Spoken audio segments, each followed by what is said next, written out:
এক সময় পেঁয়াজ কাটার বয়ে কখনো নিজে হাতে ডিম ভেজে খাইতাম না। হাত কালো হয়ে যাবে বলে কখনো আলু কাটতাম না। সবজি কাটার বয়ে মা যখন রান্নাঘরে ঢুকতো তখন মায়ের আশেপাশে থাকতাম না, রান্নাঘরে ঢুকতাম না। যদি হাত পুড়ে যায় আর পোড়া হাতের দাগ নিয়ে বাজে দেখা যাবে, এ ব্যাপারটা খুব গুরুত্ব দিতাম।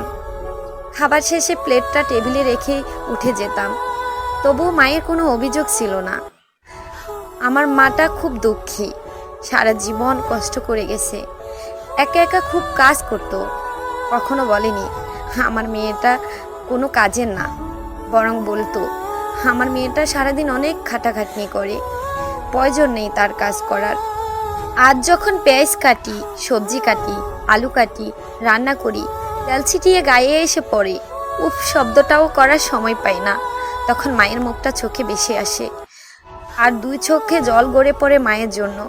তখন খুব ইচ্ছে করে বলতে, আবার যদি মায়ের কাছে ফিরে যেতে পারতাম, তাকে কখনো কোনো কাজে করতে দিতাম না। আজ মায়ের কষ্টটা উপলব্ধি করি, সেও তো হয়তো তার মায়ের খুব আদরের মেয়ে ছিল।